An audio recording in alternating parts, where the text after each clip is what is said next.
World's biggest astrology community in Tamil. Online Astro TV, வாழ்வின் வெளிச்சம். Online astro டிவியை கண்டு மகிழுங்கள். அடுத்த நபராக திருமதி சீதனா தேவி மேம் அவர்களை வெல்கம் பண்றேன். நீங்க சொல்லுங்க மேம், மகர ராசிக்கு எப்படி இருக்கு இந்த தமிழ் புத்தாண்டு? அனைவருக்கும் வணக்கம். மகர ராசி நேயர்களுக்கு வாழ்த்துக்கள், தமிழ் புத்தாண்டு நல்வாழ்த்துக்கள் அனைவருக்கும். மகர ராசி நேயர்களுக்கும் வாழ்த்துக்கள். ஏன்னா இந்த வருஷம் உங்களுக்கு கண்டிப்பா வளர்ச்சி உண்டு. எடுத்த காரியங்கள்ல முயற்சி செஞ்சீங்கன்னா கண்டிப்பா உங்களுக்கு வெற்றி கிடைக்கக்கூடிய சூழ்நிலை ஏற்படும். அதே மாதிரி உங்களுக்கு தொழில் அந்த விஷயத்திலயுமே லாபங்கள் ஏற்படக்கூடிய வாய்ப்புகளும் இப்ப நம்மளுக்கு இருக்குது. சோ நீங்க அதுக்கேத்த முயற்சிகளை எடுக்கதான் உங்களுக்கு அது உண்டான வெற்றிகள் உங்களுக்கு சேரும். அதே மாதிரி உங்களுடைய உணவு பழக்கங்கள் ரொம்ப ரொம்ப முக்கியமான காலகட்டத்துல நீங்க இப்ப இருக்கீங்க. என்னன்னா, உணவு பழக்கம் நீங்க சரியான வகையில உணவு சாப்பிடணும். அதாவது துரித உணவுகளோ இல்ல மாமிசங்களோ சாப்பிட்டுட்டு இருக்கப்ப அந்த உணவே உங்களுக்கு ஒரு ஃபுட் பாய்சனா நம்மளுக்கு விஷமா மாறக்கூடிய காலகட்டம் இது. சோ நீங்க நல்ல உணவுகளை எடுத்துக்கோங்க. அதே மாதிரி தேக பலத்துல இத்தனை நாளா இருந்த ஒரு ப்ராப்ளம்ஸ் எல்லாமே இப்ப கொஞ்சம் உங்களுக்கு குறையறதுக்கு உண்டான வாய்ப்புகள் அதிகமா இருக்கு. முக்கியமான ஒரு விஷயம் என்னன்னா, உங்களுடைய துணையோட உடல் ஆரோக்கியத்துல அதிக கவனம் செலுத்தணும். ஏன்னா அவங்களுடைய உடல் உபாதைகள் ரொம்ப அதிகமா ஏற்படக்கூடிய காலகட்டம் இது. அவங்களுக்கு மெடிக்கலுக்கு செலவு நிறைய நீங்க செய்ய வேண்டியது இருக்கும். இருந்தாலும் அதை பொருட்படுத்தாம நீங்க ஆரம்ப காலகட்டத்திலேயே அதை சரி செஞ்சுட்டீங்கன்னா உங்களுக்கு வீண் விரயம் தவிர்க்கப்படும். அதே மாதிரி உங்களுக்கு நல்ல ஒரு வருமான வாய்ப்பு இருக்கு. கூடவே உங்களுக்கு விரயங்களும் ஏற்படுறதுக்குண்டான வாய்ப்புகளும் அதிகம் இருக்கிறதுனால நம்ம தேவையற்ற விரயங்களை குறைக்கணும்னா சுப விரயங்களா நீங்களே ஏற்படுத்திக்கிறதுக்கு உண்டான வாய்ப்புகளை நீங்க தான் உருவாக்கிக்கணும். சுப விரயங்கள் ஏற்படுறதுன்னா நீங்களாவே ஒரு விஷயங்களை இப்ப ஒரு கோயிலுக்கு அன்னதானம் கொடுக்கலாம். சோ அதுல உங்களுக்கு பல விஷயங்கள் பிரச்சனைகளா இருக்கிறதெல்லாம் தவிர்க்கப்படும். அதே மாதிரி நீங்க முக்கியமா இன்னொரு விஷயம் என்ன செய்யணும்னா, எப்பவுமே எக்ஸசைஸ் செய்யறத கண்டிப்பா விடக்கூடாது. கொஞ்சம் நம்மளுக்கு உடம்பு நல்லா இருக்கு, அதனால நம்ம எக்ஸசைஸ் செய்ய வேணாம் அப்படின்னு நம்ம நிறுத்தக்கூடாது. கண்டிப்பா எக்ஸசைஸ்ங்கிறது உங்களுக்கு ரொம்ப ரொம்ப ரொம்ப முக்கியமான ஒரு விஷயமா இருக்கு. உடற்பயிற்சி இல்லாம நீங்க இருந்தீங்கன்னா கட்டாய தேக பலத்துல மறுபடியும் ஒரு பின்னடைவை நீங்க சந்திக்க வேண்டியது இருக்கும்.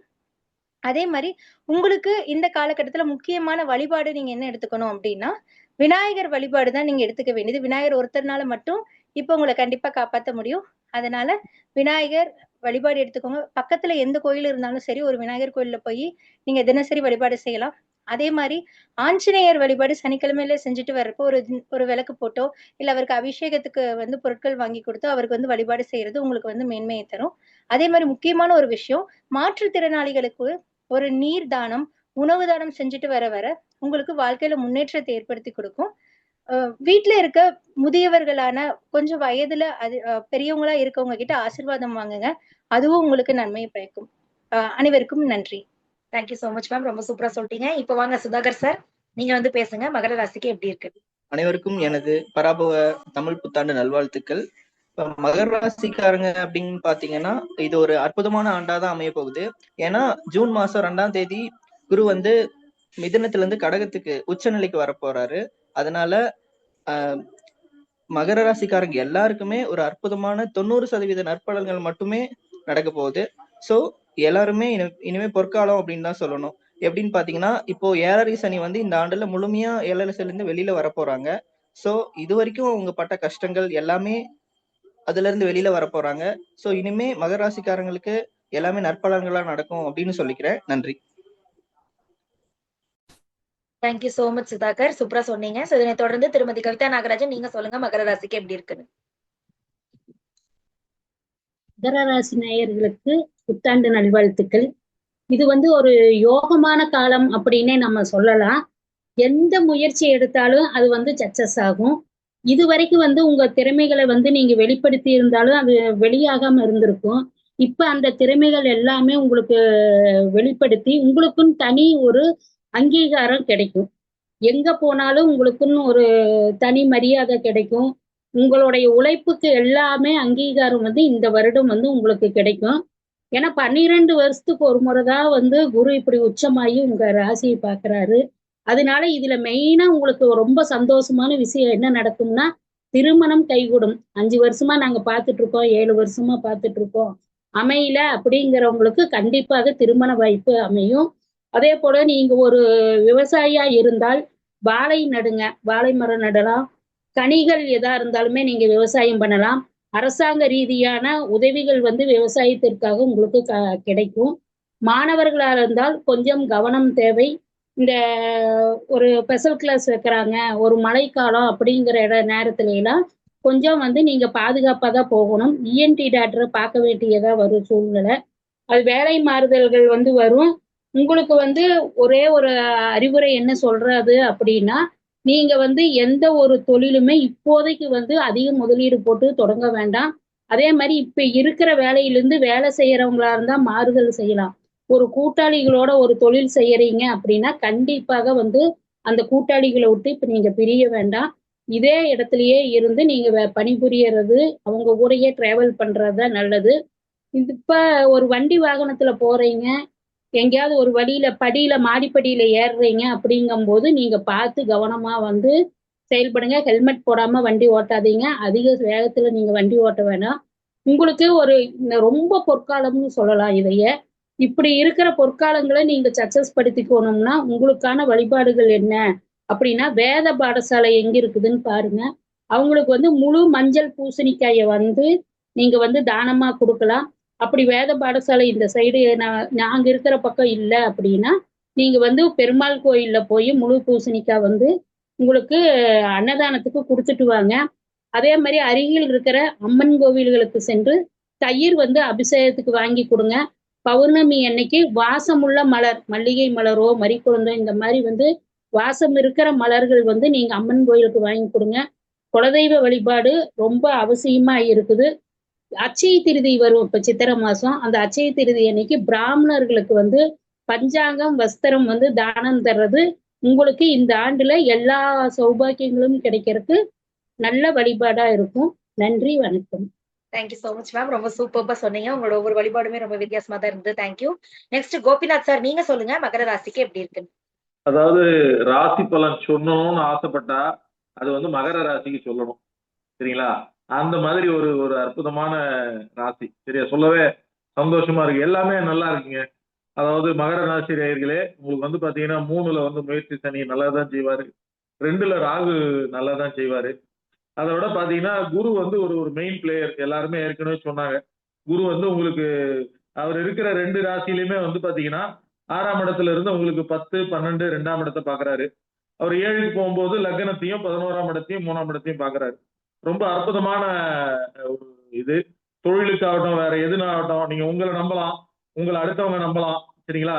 என்ன வேணா நீங்க செய்யலாம். சரியா? நிறைய பாயிண்ட் ஏற்கனவே கவர் பண்ணிட்டதால நான் சில விஷயங்களை மட்டும் சொல்லணும்னு நினைக்கிறேன். அதாவது ஏற்கனவே நம்ம ரிஷபராசிக்கு பார்த்த மாதிரி இவங்களுக்கும் வந்து பாத்தீங்கன்னா ஒரு அக்டோபர், நவம்பர், டிசம்பர்ல வந்து பாத்தீங்கன்னா இந்த நீசபங்க ராஜயோகம் வேலை செய்யும். அதாவது செவ்வாயும் குருவும் சேர்ந்து, செவ்வாய் வந்து இவங்களுக்கு 4ஆம் அதிபதியாகவும் 11ஆம் அதிபதியாகவும் இருக்கிறதால அவர் வந்து நீசபங்க ராஜயோகம் அடையிறது ஒரு சிறப்பு.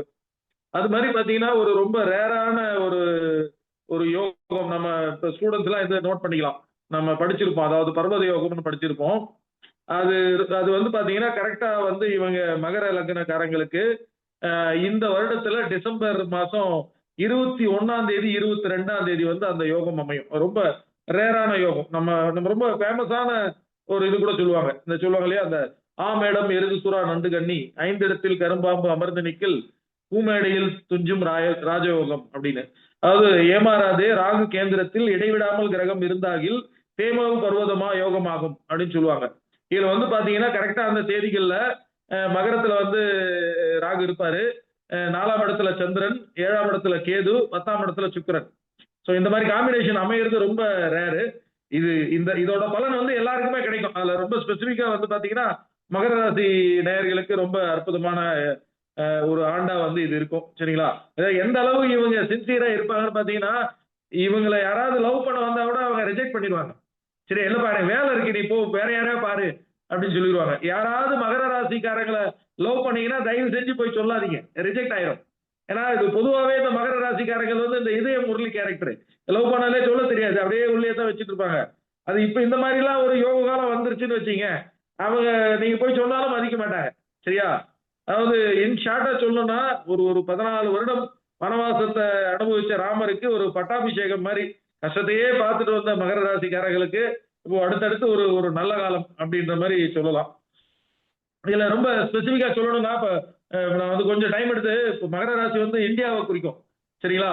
நம்ம அதையும் சொல்லிடலாம். அது சொல்றதுக்கு முன்னாடி ஒரு ஒரு சின்ன தகவல் அதையும் நான் இந்த வாய்ப்பை பயன்படுத்தி சொல்லிக்கிறேன். இந்த தமிழ் வருடங்கள் 60 வருடங்கள் இருக்கு இல்லையா? நாம ஆங்கில புத்தாண்டு கூட வாழ்த்து சொன்னோம். ஆனா அது வந்து ஒரு பெரிய ஒரு ஒரு அது ஒரு சரியான கால அளவு கிடையாது இந்த மாதிரி வந்து ஆண்டு பலனை குறிக்கிறதுக்கு. ஆனா தமிழ் வருடங்கள் 60 அப்படின்னும் போது இதுக்குன்னு ஒரு தனி சிறப்பு இருக்கு. அது எப்படி இந்த 60 வருடங்கள் பிரிச்சாங்கன்னு பாத்தீங்கன்னா, நம்மகிட்ட இருக்கிற நவ கிரகங்கள்ல ராகு கேதுவை தவிர மற்ற எல்லா கிரகங்களும் தன்னுடைய பழைய நிலையை அடையறதுக்கு வந்து 60 வருடங்கள் ஆகும். சரிங்களா? அதாவது எல்லா கிரகத்தோட இந்த எல்சிஎம் இந்த மீசீமா போட்டு பாத்தீங்கன்னு வச்சீங்க, அது வந்து 60 தான் ஆகும். ஏன்னா வந்து நமக்கு தெரியும் இல்லையா, ராசி சக்கரத்தை வந்து சனி சுத்தி வர வந்து 30 வருடங்கள் ஆகும். சரியா?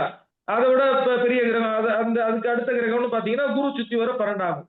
இதோட எல்சிஎம் வந்து பாத்தீங்கன்னா 60. அந்த 60 வருடங்களுக்கு ஒரு தடவை தான் அந்த கிரகங்கள் தன்னுடைய நிலையை வந்து அடையும். சரியா? இப்ப வந்து கடகத்துல மீனத்துல வந்து சனியும் வந்து பாத்தீங்கன்னா இதுக்கு முன்னாடி 1966 நடந்திருக்கு. சரிங்களா? நீங்க ராகு கேதுவையும் சேர்த்து இதுக்கு முன்னாடி பாத்தீங்கன்னா 1846 நடந்திருக்கு. இந்த வருடங்களோட நீங்க கம்பேர் பண்ணி பாத்தீங்கன்னா நிறைய சிமிலாரிட்டிஸ் வந்து கிடைக்கும். சரிங்களா? நம்ம அதை மகர ராசிக்கு அப்ளை பண்ணலாம். பாத்தீங்கன்னா 1966 இந்திரா காந்தி ஆட்சிக்கு வந்த பீரியட் நிறைய, அதாவது இந்தியா மிகப்பெரிய மாற்றங்கள் நடந்தது இந்த வருஷத்துல தான். இந்த வருஷத்துல தொடங்கி அடுத்த 2 வருஷம் நம்ம எதிர்பார்க்கலாம். இந்த வருடமும் வந்து பாத்தீங்கன்னா நம்ம நாட்டுக்கு நிறைய மாற்றங்களை கொண்டு வரக்கூடிய வருடமா தான் அமையும். இல்ல நீங்க 1846 பாத்தீங்கன்னா சிப்பாய் கழகத்துக்கு ஒரு 7-8 வருஷம் முந்தினது. இந்தியாவில வந்து ஒரு ஒரு வெளிப்படையான ஒரு விடுதலை கிளர்ச்சிகள் ஆரம்பிச்ச வருடங்கள் வந்து பாத்தீங்கன்னா அந்த வருடங்கள் தான். இந்த வருடங்களை தொடங்கிதான் ஒரு புதிய நாணய முறை எதிர்பார்க்க முடியாது. இப்ப கூட நம்ம எதெல்லாம் மதிப்புள்ள பொருள் நினைக்கிறோமோ கொஞ்ச நாள் கழிச்சு அது இல்லாம கூட போயிடலாம், டாலர் இல்லாம ஆயிடலாம். சரிங்களா? அந்த மாதிரியான மாற்றங்கள் வர்றதுக்கு இந்த வருடம் வந்து ஒரு துவக்க வருடமா இருக்கும். அந்த விதத்துல பாத்தீங்கன்னா ஸ்பெசிபிக்கலி இந்தியாவுக்கு இது ஒரு பெரிய மாற்றங்களை தரக்கூடிய ஒரு வருடமா இருக்கும். சரிங்களா? ரொம்ப சில ஜெனரலான விஷயங்களை சொல்லி நான் முடிச்சுக்கணும்னு நினைக்கிறேன். இந்த வருடம் வந்து பாத்தீங்கன்னா நிறைய இப்ப நம்ம சில யோகங்களை பார்த்த மாதிரி இப்ப பாத்தீங்கன்னா இந்த வருடத்தோட ஒரு 5ஆம் தேதி ஜூலை 5ல இருந்து 12ஆம் தேதி வரைக்கும் பாத்தீங்கன்னா, நான் கொஞ்ச நாளுக்கு முன்னாடி ஒரு கால சர்ப்ப யோகத்தை குரூப்ல பதிவு பண்ணியிருந்தேன். இந்த வருடம் 5ஆம் தேதியிலிருந்து 12ஆம் தேதி ஜூலை வரைக்கும் பாத்தீங்கன்னா கால சர்ப்ப தோஷம் வருது. சரியா? இதுவும் வந்து பாத்தீங்கன்னா ஒரு ரொம்ப ரேரா நடக்கிற ஒரு ஈவெண்ட் தான். இந்த வருடத்துல இந்த பீரியட்ல வருது. இந்த பீரியட்ல என்ன பண்ணலாம் அப்படின்னு பாத்தீங்கன்னா, அந்த நாட்கள்ல யாராவது குழந்தை பிறக்கிறவங்க, சிசேரியன் பண்ற மாதிரி இருக்கிறவங்க, அந்த லக்னம் மட்டும் வெளியே வரா மாதிரி டிசைன் நம்ம அவங்க கிட்ட சொல்லி பண்ணிக்கிறது நல்லது. அதே மாதிரி திரும்ப வந்து பாத்தீங்கன்னா அடுத்த ஏப்ரல்ல வந்து இந்த மாதிரி ஒரு அமைப்புகள் வருது. அது சஷ்டாஷ்டகத்தோட கூடின கால சர்ப்ப தோஷம். என்ன பண்ணலாம் அப்படின்னு கேட்டீங்கன்னா, இப்ப புதுசா கல்யாணம் பண்றவங்க எல்லாம் இந்த வருஷம் வந்து பாத்தீங்கன்னா இந்த ஆடி மாசம் வந்து புருஷன் பொண்டாட்டி பிரிச்சு வைப்பாங்க இல்லையா, இந்த வருஷம் ஆணி மாசமும் சேர்த்து அவங்களை பிரிச்சு வச்சிடணும். சரியா? அப்படின்னா அந்த நேரத்துல வந்து குழந்தைகள் பிறக்காது. அந்த மாதிரி வந்து ஒரு ஒரு அற்புதமான ஜோதிடத்துல இதுக்கெல்லாம் வழி இருக்கு. சரிங்களா? இன்னும் டீட்டெயிலா வேணும்னா தனியா கேளுங்க. கல்யாணம் ஆனவங்க மட்டும். சரியா? கல்யாணம் ஆனவங்க போன் பண்ணக்கூடாது. சரியா? அந்த மாதிரி அற்புதமான ஒரு வருடம் மகர ராசி நேயர்களுக்கு அமையும். ரொம்ப சிறப்பா இருக்கும்னு சொல்லி வாழ்த்துக்கிறேன். நன்றி.